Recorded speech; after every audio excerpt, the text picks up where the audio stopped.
What's up, crew? Alex here. Welcome to a new episode of Hotwire, powered by the Next Academy.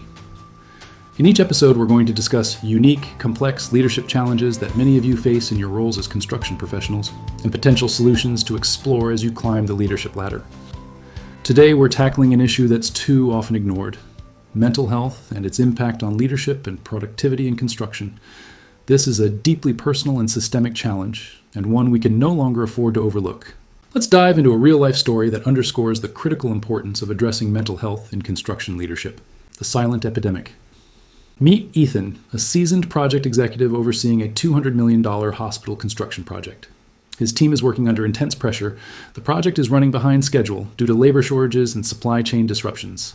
Crew members are pulling 60-hour weeks to meet client expectations. Safety incidents are on the rise and morale is plummeting. Ethan himself is struggling. He's barely sleeping, constantly juggling crises and feeling isolated. But like many leaders in the industry, he believes showing vulnerability is a sign of weakness. Behind the scenes, several crew members are also dealing with their own challenges. One foreman recently lost a loved one and is visibly distracted. A laborer battling depression has started skipping shifts. The site safety manager is burned out but hesitant to speak up. The culture of toughness in construction discourages open conversations about mental health. The result? A toxic cycle of burnout, reduced productivity, increased safety risks, and tragically, higher suicide rates, a grim reality in the industry.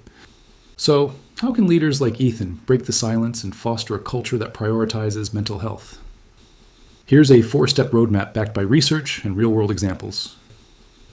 The first step is acknowledging that mental health challenges exist and are prevalent in construction. Ethan starts by hosting an all-hands meeting where he shares his own struggles with stress and burnout. In 2016, Australian construction company Mates in Construction launched a groundbreaking mental health awareness program. Their leadership's willingness to speak openly reduced stigma and led to a 50% increase in workers seeking help. Our second solution to consider is implementing mental health training. Ethan arranges for supervisors and team leads to undergo mental health first aid training. This equips them to recognize early signs of distress, provide immediate support, and guide workers to professional resources. Research from the UK's Construction Industry Training Board shows that mental health training improves workplace well-being and reduces absenteeism by 20%. Our third solution is to create a supportive infrastructure.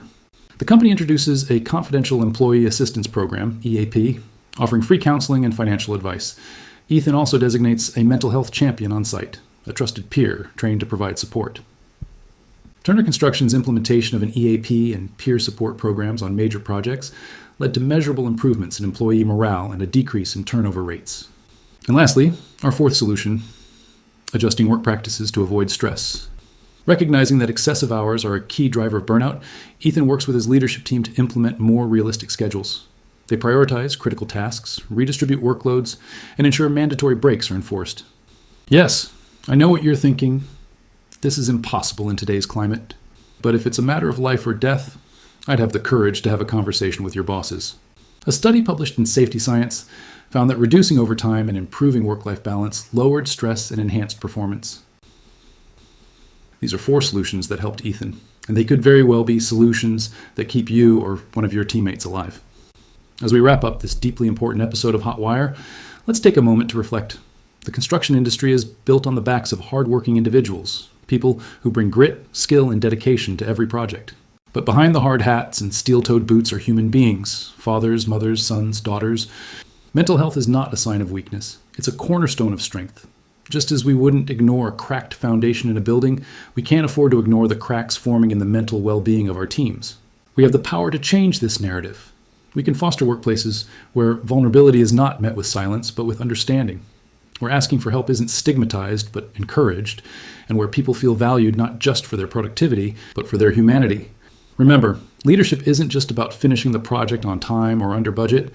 It's about ensuring that every person who works with you goes home safe, both physically and mentally. This is how we truly build better.